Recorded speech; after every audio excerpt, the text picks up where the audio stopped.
హల్లెలూయా. ప్రభునందు ప్రియ దేవుని జనాంగమ, ప్రతి ఉదయం దేవునితో అనే ఆధ్యాత్మిక కార్యక్రమానికి ఈ దినపు వాక్య ధ్యానం నాకు మిమ్మలను ప్రేమతో ఆహ్వానిస్తూ ఉన్నాను. ఇటు వాక్య ధ్యానముగా ఆదికాండము 26వ అధ్యాయము 1 నుండి 5 వచనాలు దేవుని వాక్యాన్ని చదువుకొని ధ్యానం చేసుకుందాం. అబ్రహాము దినములలో వచ్చిన మొదటి కరువు గాక మరి ఒక కరువు ఆ దేశములో వచ్చెను. అప్పుడు ఇస్సాకు గెరారులోనున్న ఫిలిష్తీయుల రాజైన అబీమెలెకు నొద్దకు వెళ్ళెను.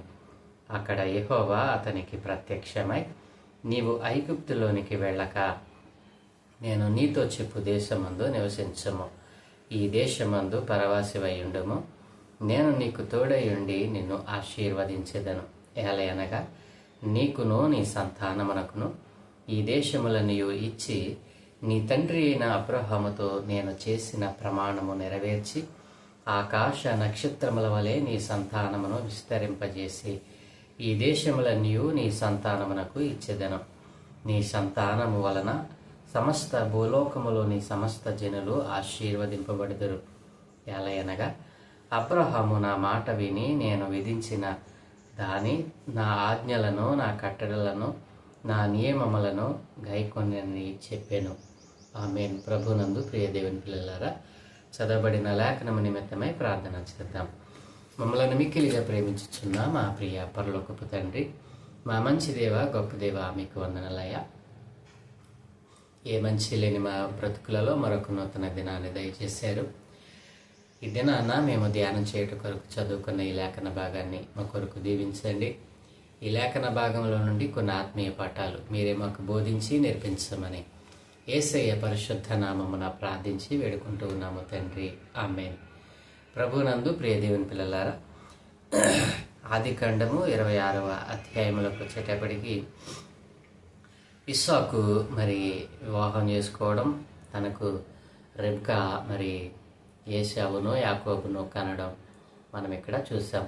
ప్రియదేని పిల్లారా, మరి ఇక 26వ అధ్యాయంలోకి వచ్చేటప్పటికి అబ్రహాము దినములలో వచ్చిన మొదటి కరువు గాక మరి ఒక కరువు ఆ దేశంలో వచ్చాను.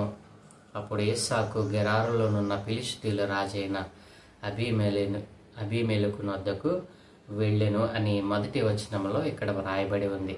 ప్రియదేని పిల్లరా, మనం చూసినట్లయితే మరి దేవుడు కనాను దేశాన్ని వాగ్దాన భూమిగా మరి అబ్రహాముకు దేవుడు అనుగ్రహించాడు. మరి నేను చూపించు దేశానికి నువ్వు వెళ్ళు, ఆ దేశాన్ని నీకు నీ సంతానానికి నేను స్వాస్థ్యముగా ఇస్తానని వాగ్దానం చేశాడు. వాగ్దానం చేసిన దేవుడు ఆ దేశంలో వారు వెళ్ళినప్పుడు అక్కడ వారు ఏమి ఎదుర్కొన్నారు? కరువుని ఎదుర్కొన్నారు. మరి అబ్రహాం ఎదుర్కొన్నాడు, ఇస్సాకు ఎదుర్కొన్నాడు, అలాగే యాకోబు కూడా మరి కరువుని ఎదుర్కొన్నాడు. ప్రియదేని పిల్లారా, మరి ముగ్గురు కూడా మరి ఆ కరువును ఎదుర్కొన్నట్లుగా మరి లేఖనాల్లో మనం చూస్తూ ఉన్నాం. ప్రియదేని పిల్లారా, ఇక్కడ మనం నేర్చుకోవాల్సినటువంటి ఆత్మీయ పాఠం ఏంటంటే, ప్రియదేని పిల్లారా, మన విశ్వాస యాత్రలో మన జీవితం సుఖవంతంగా సాగిపోతుందని మనం ఎప్పుడూ భావించకూడదు. మన విశ్వాస యాత్రలో మన జీవితం ఎప్పుడు సుఖవంతంగా, ఏ విధమైన కష్టం లేకుండా, ఏ విధమైనటువంటి కరువు లేకుండా మరి సాగిపోతుంది అని అనుకోవడం మన యొక్క మూర్ఖత్వమే అవుతుంది. ప్రియదేని పిల్లారా, ఇక్కడ ముగ్గురు భక్తులు మరి వాగ్దానం చేయబడినటువంటి దేశంలో ఆ కరువుని ఎదుర్కొన్నారు. విశ్వాస యాత్రలో మనకు అనేక శ్రమలు వస్తాయి, ఇబ్బందులు వస్తాయి. అయినా ఏం చేయాలో తెలుసా? ఈ ముగ్గురు భక్తులు ఎలాగున దేవునిలో నిలిచి ఉన్నారో, దేవునిలో మరి అంటుకట్టబడ్డారో, ఆ రీతిగా మన విశ్వాస యాత్రలో మనము కూడా అలాగుననే మనము ముందుకు కొనసాగాలి. అయితే చాలామంది మరి ఈ మాటలను ప్రత్యేకంగా చెప్తా ఉంటారు. విశ్వాస యాత్రలో పితరులు ఎదుర్కొన్న కరువు లాంటి ఇబ్బందులను, మిగిలిన శ్రమలను మనం ఎదుర్కోవాల్సి మరి వస్తూ ఉంటుంది. అలా వచ్చినప్పుడు ప్రియదేని పిల్లరా, వాటిని వాక్యానుసారముగా ఎదుర్కోవాలి తప్ప చాలామంది మరి వీటిని వేరొక రకంగా ఆపాదిస్తూ మరి కష్టం వచ్చినప్పుడు నష్టం వచ్చినప్పుడు దేవుణ్ణి దూషించేటట్లుగా, మరి ఆ సర్వాధికారిని తృణీకరించేటట్లుగా అనేకమైనటువంటి ఆలోచనలు చేస్తూ ఉంటారు. విశ్వాస యాత్రలో అనేక ఇబ్బందులు, శ్రమలు ఎదురవుతాయి. అయినా మన విశ్వాసమును గట్టిగా పట్టుకోవాలి. ఆ విశ్వాసమునకు కర్త అయిన దేవుని మీద మనం ఆధారపడాలి. ఈ ముగ్గురు భక్తులు, అబ్రహాము, ఇస్సాకు, యాకోబులు ముగ్గురు కూడా ఆ వాగ్దాన భూమిలో కరువుని ఎదుర్కొన్నారు. అయినా వారి విశ్వాస్యతను విడిచిపెట్టల. వారి విశ్వాస యాత్రలో ఎక్కడ ఆగిపోయినట్లుగా మనం చూడము. ప్రియదేని పిల్లరా, దేవుడు అంటున్నాడు కదా, మొదటి వచనంలో వచ్చి అంటున్నాడు, మరి రెండవ వచనంలో దేవుడు అంటున్నాడు, యెహోవా అతనికి ప్రత్యక్షమై, నీవు ఐగుప్తులోనికి వెళ్ళక నేను నీతో చెప్పు దేశమందు నివసించు అంటూ ఉన్నాడు. ప్రియదేని పిల్లారా, ఈ రెండవ వచనం మనం చూసినట్లయితే ఇస్సాకుకు దేవుడు ప్రత్యక్షమై అంటున్నాడు కదా, ఒకవేళ నీవు నీ తండ్రి అయిన అబ్రహాము వెళ్ళినట్లుగా నా దగ్గర విచారించకుండానే ఐగుప్తుకు వెళ్ళినట్లుగా వెళ్తావేమో, జాగ్రత్త, ఐగుప్తుకు నువ్వు వెళ్ళొద్దు. నేను నీకు చూపించు దేశంలో పరవేశిగా నువ్వు అక్కడ నివసించు, నేను నీకు తోడై ఉంటాను, నిన్ను ఆశీర్వదిస్తాను, ఆకాశ నక్షత్రముల వలె నిన్ను దీవిస్తాను, నీ సంతానము వలన భూమి మీద సమస్త జనములు ఆశీర్వదించబడతాయని దేవుడు ఒక భరోసా ఇస్తా ఉన్నాడు. ప్రియదేని పిల్లారా, మరి అబ్రహాము దినంలో వచ్చినటువంటి కరువే మరలా ఇక్కడ వచ్చినప్పుడు ఇస్సాకు కూడా బయలుదేరి గెరారు దేశం వెళ్ళాడు. ఇక గెరారు దేశం దాటితే ఐగుప్తే. అయితే దేవుడు మరి ఇస్సాకును ఆ యొక్క ఐగుప్తులోనికి వెళ్లకుండా అడ్డుకుంటున్నట్లుగా మనం ఇక్కడ చూస్తూ ఉన్నాం. ప్రియదేని పిల్లారా, మరి ఎందుకు దేవుడు మరి ఐగుప్తుకు వెళ్లకుండా ఇస్సాకును అడ్డుకుంటా ఉన్నాడు? ఆ దినాన్న తన తండ్రి అయిన అబ్రహాము దేవుని దగ్గర విచారించకుండానే కరువు వచ్చిందని దేవునితో చెప్పకుండా ఐగుప్తుకు వెళ్ళాడు. అక్కడ శ్రమలు అనుభవించాడు. ఆ శ్రమ నీవు పడకూడదని, ఆ శ్రమలో నీవు ఆ శ్రమలలో నీవు చెక్కబడకూడదని దేవుడు మరి ఇక్కడ ఇస్సాకుతో మాట్లాడుతున్నట్లుగా మనం చూస్తూ ఉన్నాం. ప్రియదేని పిల్లారా, ఆ ఉద్దేశంతోనే ఇస్సాకు కూడా బయలుదేరాడు. అయితే దేవుడు పసిగట్టి ఐగుప్తుకు వెళ్లకుండా ఆపు చేస్తూ 3వ వచనం అంటున్నాడు కదా, ఈ దేశమందు పరవాసివై ఉండము, నేను నీకు తోడై ఉండి నిన్ను ఆశీర్వదిస్తానంటున్నాడు. అవును ప్రియదేని పిల్లారా, మన విశ్వాస యాత్రలో మనం నిరీక్షణతో కరువు వచ్చిందని, శ్రమ వచ్చిందని దేవుని వాక్యాన్ని మరి పక్కన పెట్టి, దేవుని ఆజ్ఞలను, దేవుని కట్టడలను పక్కన పెట్టి మన సొంత నిర్ణయాలు చేయకూడదు. అలా చేసినట్లయితే దేవుడు జోక్యం చేసుకోడు. ఈ రోజున చాలామంది విశ్వాసయాత్రలో మరి ప్రయాణిస్తూ చిన్న శ్రమ వచ్చిందని ఆగిపోయి, పక్కకు తొలగిపోయి, దేవుని వాక్యాన్ని, దేవుని మాటను, దేవుని మరి పరిశుద్ధతను కోల్పోయి నిరర్ధకమైపోతూ ఉన్నారు. మరి పాడైపోతూ ఉన్నారు. శ్రమలను కొని తెచ్చుకుంటా ఉన్నారు. దేవుడు జోక్యం చేసుకోలేదు, నేను దేవుని మార్గంలో నడుస్తున్నాను అని చెప్పి దేవుని మీద, దేవునిపైనే నింద వేసేవారిగా మారుతూ ఉన్నారు. ఎప్పుడు దేవుడు చేసుకుంటాడు? దేవుడు నీ పట్ల ఆయన ఒక ఉద్దేశాన్ని కలిగి ఉన్నాడు. తన చిత్తాన్ని నెరవేర్చుకోవాలని ఆశపడతా ఉన్నాడు. ఎప్పుడు దేవుడు నిన్ను చేసుకుంటాడు తెలుసా?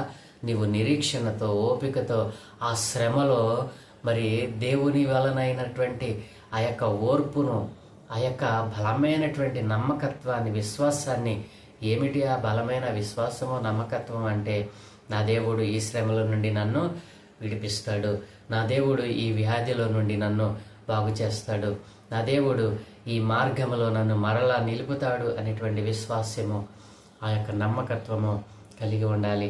ప్రియదేని పిల్లారా, మరి గెరారు దేశం చేరాడు. అబీమెలెకు రాజు దగ్గరకు వచ్చాడు.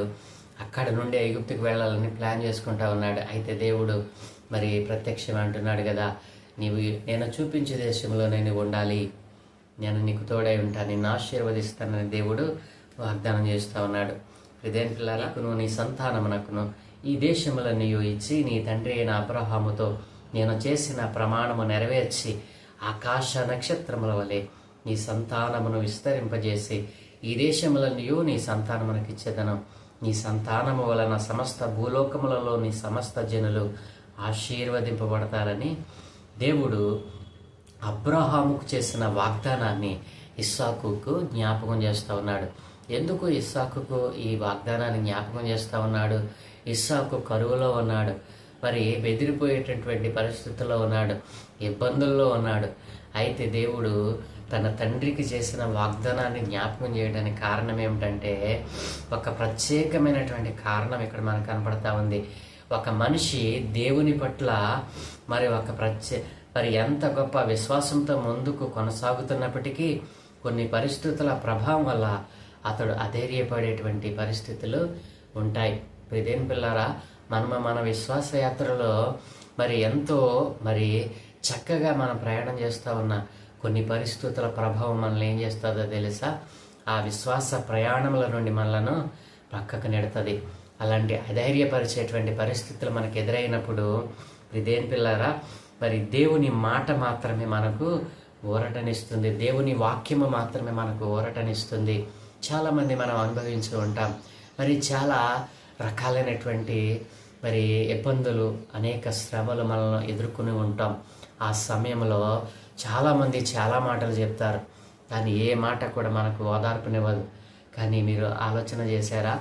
దేవుని మాట అలాంటి ఇబ్బందుల్లో ఉన్నవారికి, అలాంటి శ్రమలలో ఉన్నవారికి ఎంతో ఓదార్పునిచ్చింది అనేటువంటి సాక్ష్యాలు అనేక మంది నోట మనం వింటూ ఉంటాం. అవును, ఇబ్బందుల్లో అధైర్యపడినటువంటి సమయంలో మనకు ఊరటనిచ్చేది, ధైర్యాన్ని ఇచ్చేది ఆ దేవుని యొక్క మాట మాత్రమే, దేవుని వాక్యమే.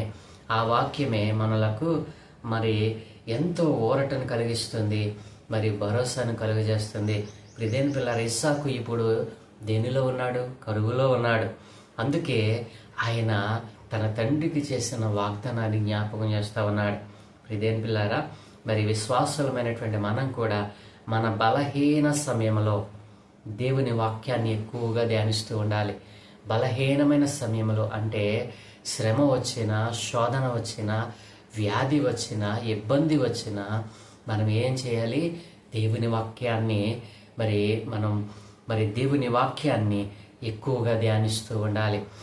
దీనివల్ల మనకు ఎంతో ధైర్యము, ఆదరణ కలుగుతుంది. నా ప్రియ దేవుని పిల్లలారా, కీర్తనకారుడు అంటాడు కదా, 119వ కీర్తన 50వ వచనంలో కీర్తనకారుడు అంటాడు, నీ వాక్యమే నన్ను బ్రతికించుచున్నది, నా బాధలలో ఇదే నాకు నెమ్మది కలిగించుచున్నది అని అంటాడు.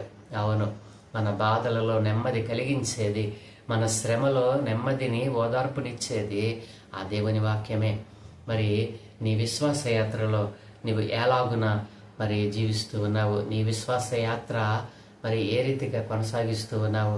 నా ప్రియ దేవుని పిల్లలారా, 5వ వచనం అంటాడు కదా, ఎలయనగా అబ్రహాము నా మాట విని నేను విధించిన నా ఆజ్ఞలను, నా కట్టడలను, నా నియమములను గైకొనినని ఇస్సాకు జ్ఞాపకం చేస్తూ ఉన్నాడు.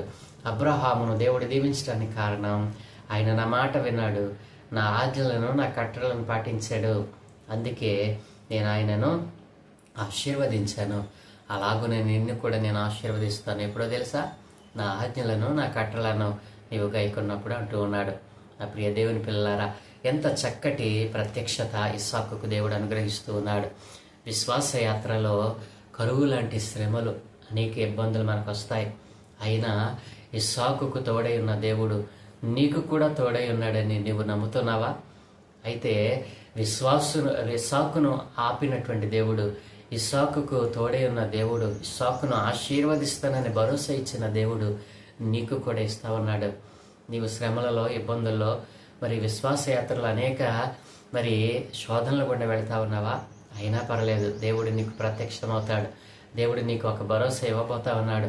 ఈ దినాన్న నేను దేవునిలో ఉన్నా, కానీ నాకు అనేక శ్రమలు. నేను దేవునిని వాక్యమును ధ్యానిస్తూ ఉన్నా, అయినా నాకు శ్రమలు. నేను దేవునిలోనే నిలిచి ఉన్నా, సన్నిధికి మానకుండా వెళ్తా ఉన్నా, అయినా నాకు అనేక ఇబ్బందులు నన్ను చుట్టుముడతా ఉన్నాయని నిరాశ, నిస్పృహలో ఉన్నావా? నా ప్రియ సహోదరి, సహోదరుడా, ఈరోజు ఇస్సాకుకు భరోసా ఇచ్చిన దేవుడు నీకు కూడా ఇవ్వబోతా ఉన్నాడు. నీవేం చేయాలో తెలుసా? నిత్యము ఆయన వాక్యాన్ని ధ్యానిస్తూ ఉండాలి, ఆయనలో నిలిచి ఉండాలి. ఆయన పైన నమ్మకత్వాన్ని చూపించినప్పుడు దేవుడు తప్పకుండా నీ విశ్వాస యాత్రలో ఎదురైన ప్రతి శ్రమను, ప్రతి గోడను ఆయన కూలగొడతాడు. నీకు భరోసానిస్తాడు, నిన్ను ఆశీర్వదిస్తాడు. అలాంటి ఆశీర్వాదము, అలాంటి దేవుని ప్రత్యక్షత నీకు కావాలంటే నువ్వు దేవుని వాక్యాన్ని ధ్యానిస్తున్నావు కదూ. నువ్వు ఇక దేవుని వాక్యాన్ని ధ్యానించలేని వాడిగా ఉన్నావేమో. వాక్య ప్రకారము జీవించు. దేవుడు నీతో మాట్లాడతాడు. దేవుడు నీకు భరోసా ఇస్తాడు. ఇస్సాకును దీవించిన దేవుడు, అబ్రహామును దీవించిన దేవుడు నిన్ను కూడా దీవిస్తాడు.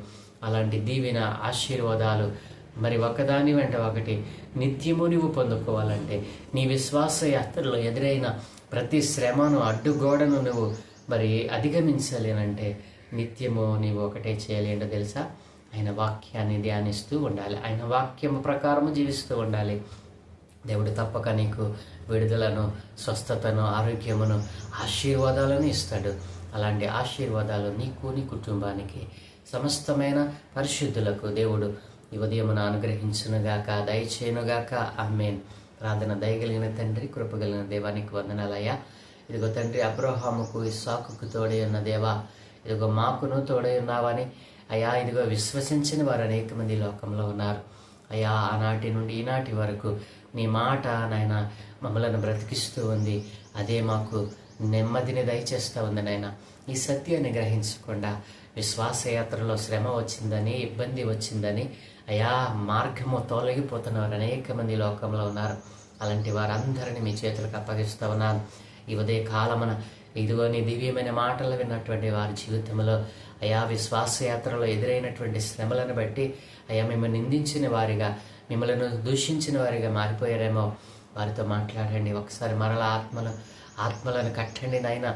ఇదిగో వారి ఆత్మలను వారు కట్టుకోవడమే కాదు కానీ నీ వాక్య ప్రకారమునైనా వారు మరలా కట్టబడి నీ సత్యమును అనేక మందికి నాయన వారు కట్టబడిన రీతిని అనేక మందికి సాక్ష్యం ఇచ్చేవారిగా మార్చమని, నీ సత్య సువార్త అనేక మందికి ప్రకటించేవారిగా ఇదిగో తండ్రి నాయన అనేక మందిని లేపమని ఈ రోజున నాయన ఇదిగో నాయన ఈ దేశంలో భ్రష్టులైపోతున్న వారు అనేక మంది నాయన దినదినము నాయన నీ వాక్యానికి, నీ మార్గానికి దూరమైపోతున్నవారు అనేక మంది ఎక్కువైపోతూ ఉన్నారు నాయన. ఈ కడవరి దినాలలో నీ సత్య సువార్త, నీ దివ్యమైన నామం అనేక మందికి తెలియబడినట్లుగా అనేక మాధ్యమాలను మీరు ఎన్నుకోమని, ఏ రకము చేతనైనా నీ సువార్త సకల జనులకు నైనా వినిపింపబడినట్లుగా అయా అనేక మందిని, అనేకమైన మాధ్యమాలను మీరు లేపమని, అనేక రకాలుగానైనా నీ సువార్త ప్రజలలోకి వెళ్ళి సత్య సువార్తనైనా ప్రజలందరూ విశ్వసించినట్లుగా సహాయం దయచేయమని అయా నీ కృపా కనికర క్షేమాలు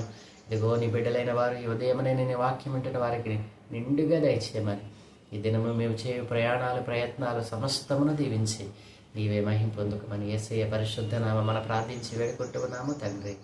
ఆమేన్, ఆమేన్, ఆమేన్.